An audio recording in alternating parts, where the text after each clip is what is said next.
The money that was in here, I used it for the condo expenses. Thanks a lot, Emily. Jessica, my sister-in-law said in a completely unapologetic voice. Her voice was cheerful and childlike, and it made me feel slightly dizzy. Just give me back the bank card, right now. No way, why should I return something that was given to me? Besides, there are still a lot of things I want to get, like furniture and appliances.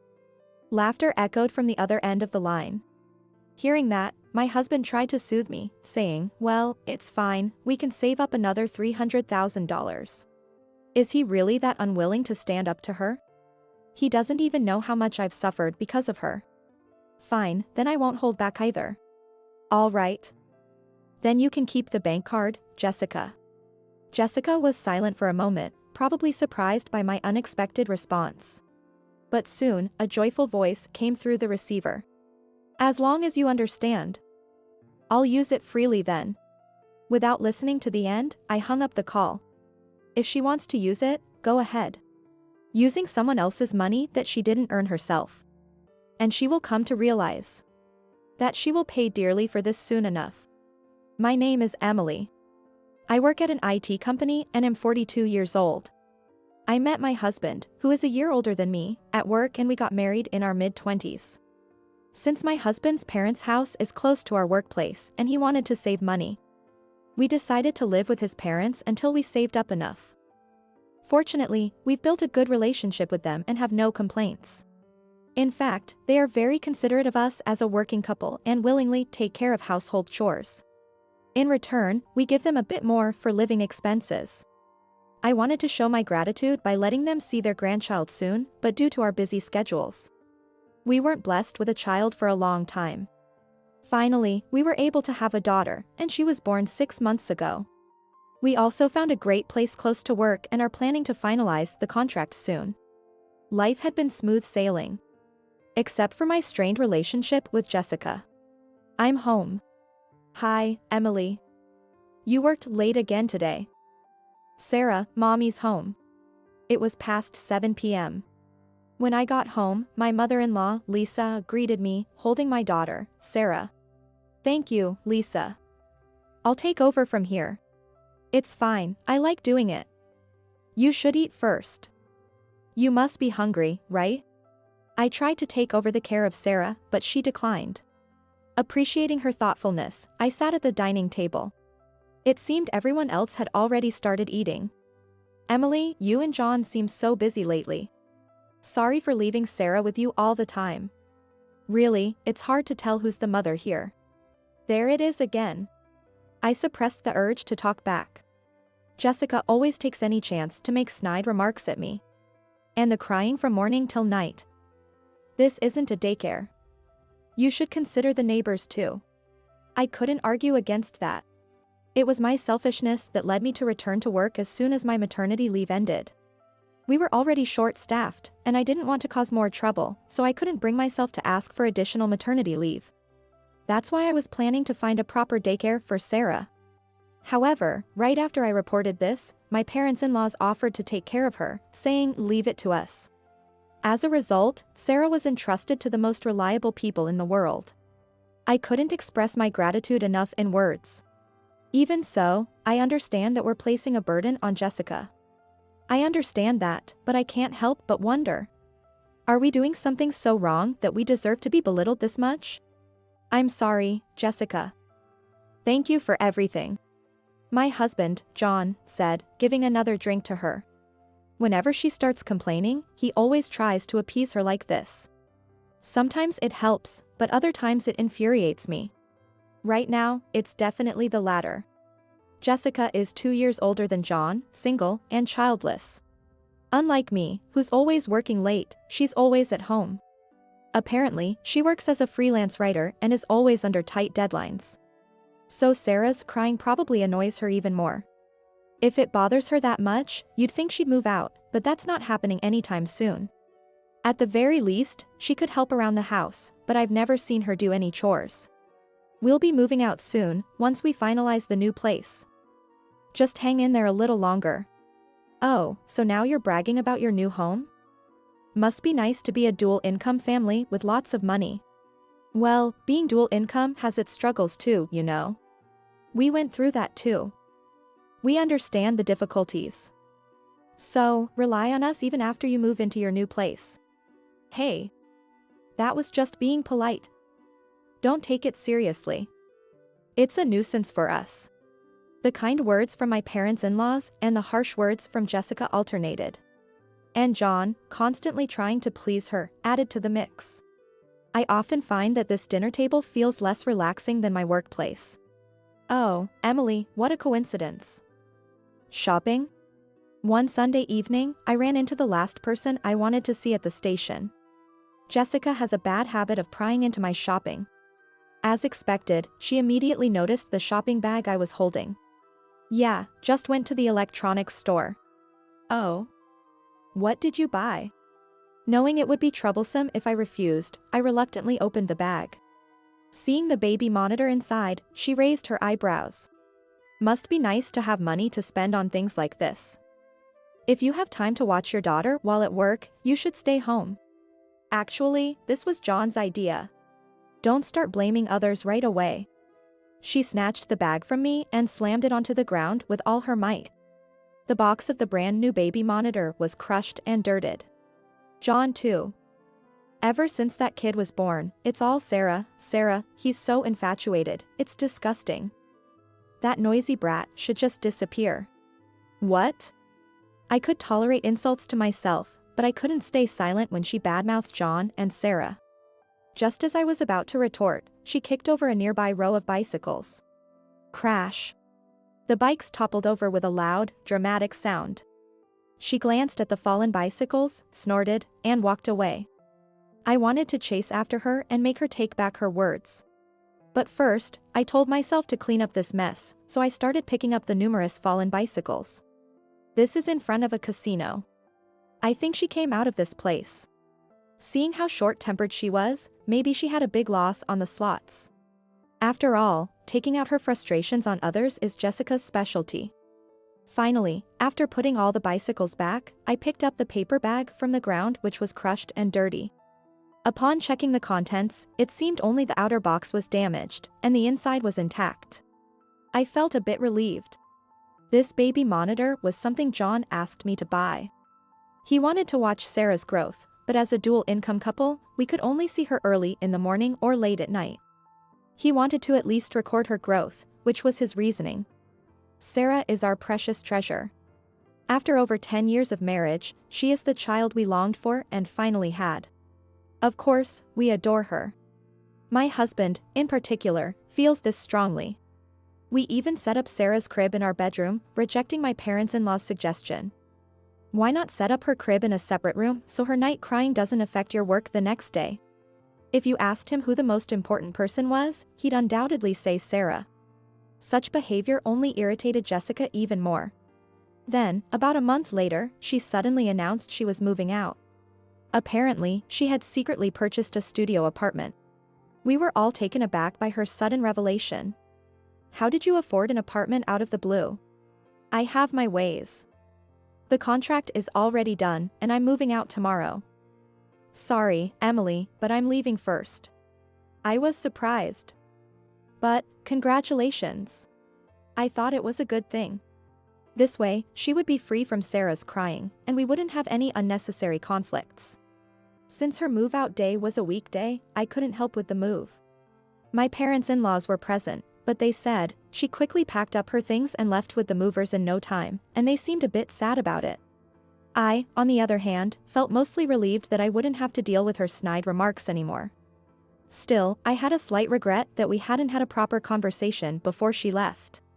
At least let's give her a housewarming gift. With that thought, I went to my room. Passing by Sarah, who was sleeping to avoid waking her, I opened the drawer in the bedside chest. We keep our valuables together in this spot. But as soon as I opened the drawer, I couldn't believe my eyes. The important bank card was missing. No way. I checked several times, but it wasn't there. This card was for our savings account, so we never took it out. Could it be a thief?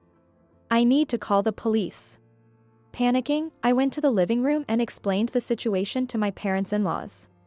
They were just as shocked. What about Sarah? Is she safe? Yes, she's sound asleep. Wasn't that account for the down payment on the new house? Yes, about $300,000. That's a lot of money. You should call the police immediately. I'll do it. Emily, contact John. Thanks to my parents-in-laws, I managed to stay somewhat calm and called John, who wasn't home yet. This was the money we had diligently saved over 10 years. I braced myself for John to scold me for my poor management, but when I mentioned the police, he interrupted in a more panicked voice than mine, saying, "Wait. Don't call the police. I'm almost home. Let's discuss this first." As soon as I heard that, the front door opened, and John rushed in. His face was pale. "What do you mean, wait on calling the police? If you call the police now, Jessica will be the prime suspect." "What?" Just then, my parents-in-laws came into the room. "I called them, and they'll be here soon," Lisa said, making John's face turn even paler. His suspicious behavior made me realize something was off, so I pressed him for answers. To my shock, the truth came out. Jessica had the bank card. When we called to confirm, she readily admitted it.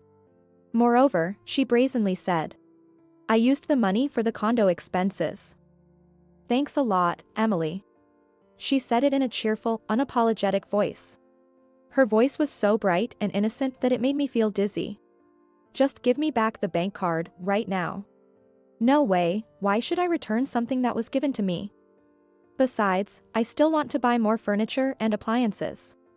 Her laughter echoed from the other end of the line. Hearing that, John tried to calm me down, saying, "Well, it's fine. We can save up another $300,000. Is he really that unwilling to stand up to Jessica? He doesn't even know how much I've suffered because of her. Fine, then I won't hold back either. All right. Then you can keep the bank card." Jessica was silent for a moment, probably surprised by my unexpected response. But soon, a joyful voice came through the receiver. "As long as you understand. I'll use it freely then." Without listening to the end, I hung up the call. If she wants to use it, go ahead. Using someone else's money that she didn't earn herself. And she will come to realize that she will pay dearly for this soon enough. She says she received it, but how? I glared at John, demanding to know what was going on, but he just shook his head, saying, "I didn't do anything like that." In that case, I had to verify it myself. I went to our room and grabbed the baby monitor, bringing it to the living room. This monitor has a recording feature. Since the chest where the bank card was kept is next to the crib, I thought checking the monitor would reveal the culprit. And my suspicion turned out to be correct. "What is this?" "John, look at this." There it was, undeniable evidence. Jessica was stealing the bank card from the chest. She then called John and demanded the PIN. When he refused, she laughed and said, "You're hardly ever home on weekdays." It's a shame, really, for Sarah. She doesn't have her parents around to protect her. "What are you going to do to Sarah?" "Nothing, as long as you do what I say." It was outright blackmail. My parents-in-laws were speechless, covering their mouths in shock. When I looked at John, he was silent, head bowed. He was still trying to protect Jessica. To protect Sarah. But John, do you realize something? No matter how much you listen to Jessica, there's no guarantee she'll keep her promises. The sound of Sarah crying came through the monitor. Everyone turned their attention to it. It showed Jessica slapping Sarah. She was spewing hateful words. Then she left the room just before Lisa arrived. The monitor repeatedly captured these assaults on Sarah. "Oh no," she said she wouldn't do anything to Sarah. With his fists trembling, John rushed to our room. He picked up our sleeping Sarah and began to sob uncontrollably. While crying, he confessed that he had been following Jessica's instructions for finding and handling the condo and its payments. "I can't believe she was doing such terrible things. I'm so sorry for not noticing. And not only that. We couldn't strongly speak up against Jessica's harassment towards you, Emily. We are truly sorry. I feel the same. Sarah had severe infant eczema, so I couldn't tell the difference if she was red from that. I'm a failure as a parent. We all apologized for our shortcomings. And what remained was a burning anger. As all our anger converged on one point, Lisa's phone rang loudly in the living room. It was a call from the police officer responding to our report. It turned out Jessica had been arrested. Upon checking her belongings, she had the bank card mentioned in your report, the officer explained. Upon hearing this, we immediately headed to the police station. What's going on, Emily? I can't withdraw any money. As soon as we arrived at the interrogation room, Jessica started yelling at me. According to the police, when she tried to withdraw cash from a nearby ATM, the machine suddenly became inoperable. She kicked the machine repeatedly to retrieve the card and assaulted the bank staff who tried to stop her, leading to her arrest. Of course. I froze the account as soon as I noticed the card was missing. Account freeze. Why? That account is in John's name. I got his permission. Despite telling us not to file a theft report? Unfortunately, while the account is in John's name, it's a joint account for us. So I can freeze it too. As soon as I realized the card was missing, I immediately contacted the bank to freeze the account. Knowing her temperament, I anticipated she would go berserk if she couldn't withdraw the money. If she had just returned the card when asked, this wouldn't have happened. All right, fine. I get it, now let me out of here. I want to go home. She looked to my father-in-law, Michael, for help, but he just shook his head. You've gone too far this time. You need to stay here and reflect on your actions. What? She had expected to get out easily with a fine. Her face contorted at Michael's words. Why? I'm not wrong. John gave me that money. I was forced by you, Jessica, to buy the condo and give you the PIN. Forced? What proof do you have? It was recorded. And we saw you hitting Sarah too. When I handed the baby monitor footage to the officer, Jessica began to tremble. But it's unfair. Emily is rich, has a baby, and everyone adores her. Talking about the new house was just to spite me. So I took what I deserved. We've let you take care of John since you were young. I'm sorry for that, and we've overlooked some things. But stealing someone's money is a crime. And threatening to cover it up is cowardly. Hitting a baby is the worst of all. Don't you understand that at your age? It's enough, Michael. It's time to stop being responsible as parents. Exactly. You're no longer our daughter. From this moment, we're cutting all ties. No, please. Think again, Dad. Let me out. Help me. Leaving behind Jessica's desperate cries, we left the interrogation room. Afterward, she was sentenced for property damage, assault on bank staff and Sarah, and blackmailing John. Of course, given Jessica's financial situation, she couldn't pay the fine. She ended up serving her sentence. Since she was convicted of multiple offenses, she'll probably be in her 50s by the time she's released. While the embezzlement of our money was exempted under the family theft law, we filed a lawsuit and recovered the full amount. This included selling the newly purchased studio apartment. Additionally, we are seeking damages for the emotional distress caused by her abuse of Sarah. Due to this incident, we decided to put the plan for our new home on hold. In hindsight, we had no complaints about living with my parents-in-laws. In fact, considering their future health, it's better to live together.